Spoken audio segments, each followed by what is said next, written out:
इस मिठाई को मैंने परवल से बनाकर तैयार किया है, जो खाने में बहुत ही स्वादिष्ट लगता है और मार्केट में ये काफ़ी महंगा मिलता है और केमिकल वगैरह डालकर ये बनाया जाता है। मैंने इसमें किसी भी तरह का कलर और किसी भी तरह का केमिकल का इस्तेमाल नहीं किया है। वैसे तो परवल से हम बहुत सारी सब्ज़ी बनाते हैं, भुजिया बनाते हैं और भरवा बनाते हैं, पर मैं आज इसके साथ में एक मिठाई बनाकर तैयार कर रही हूँ, जो खाने में बहुत ही स्वादिष्ट लगता है। तो ये मेरे पास इतना ही परवल बचा हुआ था, तो इसी से मैं एकाएक इस मिठाई को बनाने का प्रोग्राम की। तो अब परवल को क्या करते हैं कि इस तरह से छीलनी से छील लेते हैं। जैसे हम आलू छीलते हैं ना, उसी तरह से इस परवल के भी छिलके को हम निकाल लेंगे। तो मैंने देखिए इसी तरह से सारे परवल के छिलके को निकाल लिया है और इसके जो आगे पीछे के जो डंडी है ना, उसे हम पहले काट कर नहीं निकालेंगे। फिर इसको पानी में अच्छी तरह से डाल दी हूँ और डालकर इसको धो ली हूँ। धोने के बाद इसको क्या करेंगे, एक बर्तन में हम निकाल लेंगे और बर्तन में निकालने के बाद अब देखिए क्या करेंगे, इसमें बीच से चीरा लगाएंगे इस तरह से चाकू से। तो इसके आगे पीछे की डंडी को मैंने नहीं निकाला है और इसी तरह से जब चीरा लगाएंगे और डंडी के पास से दबाएंगे तो ये खुल जाएगा। जिस तरह से करेला वगैरह भरवा बनाने के लिए हम उसके अंदर की बीज निकालते हैं ना, उसी तरह से पटल के भी सारे बीज को हम बाहर निकाल देंगे। तो इसी तरह से देखिए मैंने सारे को निकाल कर तैयार कर लेना है पहले, और कर लिया। और जब बीज निकाल लेंगे ना, तब ये आगे पीछे की डंडी को मैंने काट दिया है।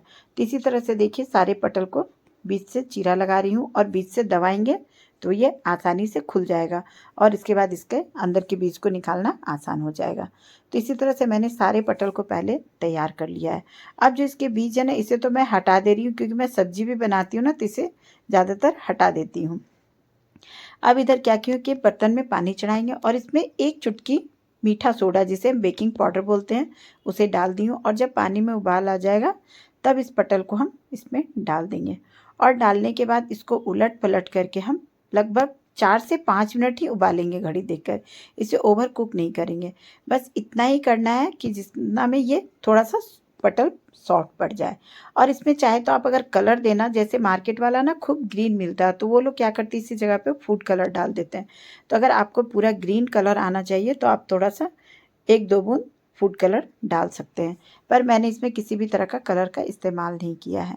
अब इसको देखिए उबलता हुआ 5 मिनट लगभग हो गया, तो मैंने इधर साइड में बर्फ़ वाला पानी, बिल्कुल चिल्ड पानी रखा है और उसी में इस पटल को निकाल कर डाल देंगे, जिससे क्या होगा, इसका कुकिंग प्रोसेस बंद हो जाएगा और पटल और ज़्यादा सॉफ्ट नहीं होगा। तो इसी तरह से मैंने सारे पटल को बर्फ़ वाले पानी में निकाल कर तैयार कर लिया और साइड में से रख दी हूँ। देखिए बगैर कलर डाले भी इसका कलर कितना अच्छा है और कलर डालने से थोड़ा सा कलर डार्क हो जाएगा। तो अब इसके बाद क्या करते हैं, इसके लिए चाशनी बनाकर तैयार करते हैं। तो मैंने 1 कप चीनी का चाशनी बनाया है। तो जितना चीनी लेंगे ना, उसका आधा पानी लेंगे। तो 1 कप चीनी है तो मैंने हाफ कप पानी डाल दिया है और इसको चीनी को घुलने देते हैं। इधर जब तक चीनी घुल रहा है उतनी देर में क्या करते हैं कि जो परवल को हमने ठंडे पानी में डालकर रखा है, उसे हम रेडी कर लेते हैं चाशनी में डालने के लिए। तो ये जो ठंडे पानी में परवल है ना, इसको इस तरह से हम हाथ में लेंगे और दबा दबा कर इसका पानी को हम निकाल लेंगे। अगर पानी इसमें रहेगा तो फिर चाशनी को ये अच्छी तरह से सोक नहीं करेगा, तो ये खाने में अच्छा नहीं लगेगा। इसलिए पहले इसको इस तरह से हाथ में दबाएंगे और सावधानी से दबाएंगे, जिससे कि ये टूटे नहीं। तो इस तरह से सारे परवल को हमने पानी निकाल कर तैयार कर लिया है। अब इसके बाद इधर देखिए चीनी भी घुल गया और इसे चीनी को घुलने के बाद मैंने सिर्फ 1 से 2 मिनट ही पकाया है। और इसके बाद क्या करेंगे, अब सारे परवल को हम इसमें डाल देते हैं और इसके बाद फ्लेम को मीडियम कर देंगे और मीडियम करके इसको हम घड़ी देख करके 6 से 7 मिनट पकाएंगे। 6 से 7 मिनट जब ये पकेगा ना चाशनी के साथ में, तो चाशनी भी थोड़ा गाढ़ा हो जाएगा और परवल भी अपने अंदर पूरे चाशनी को सोख कर लेगा, जिससे ये मिठाई खाने में बहुत ही टेस्टी लगेगा। और अगर आप किसी को बताएंगे नहीं ना, तो पता भी नहीं चलेगा कि ये परवल से आप मिठाई बनाकर तैयार किए। तो ये खाने में बहुत ही टेस्टी लगता है, बहुत ही स्वादिष्ट लगता है। तो यहाँ पर देखिए परवल को पकते हुए लगभग 7 मिनट हो गया है और परवल भी ट्रांसपेरेंट दिखने लगा है। तो अब यहाँ पर परवल बिल्कुल रेडी हो गया और देखने से भी ये चाशनी बिल्कुल हमें गाढ़ी लग रही है। तो अब चूल्हे को बंद कर देते हैं और इसके चाशनी को चेक करने के लिए या तो हम हाथ में इसको दबाकर 2 उंगली से देख लें, या फिर चम्मच से जब गिराएंगे तो ये काफ़ी लंबे धागे की तरह वो गिरेगा। या हाथ में इस तरह से देखिए, इस तरह से दबाएंगे तो ये लंबा सा तार बनेगा, मतलब ये चाशनी भी गाढ़ा हो गया है। तो अब इसको हम क्या करेंगे कि इसी चाशनी में हम 10 से 15 मिनट तक इसको हम डूबे रहने देंगे। जिससे परवल ना खूब अच्छी तरह से अपने अंदर चाशनी को सोख कर लेगा।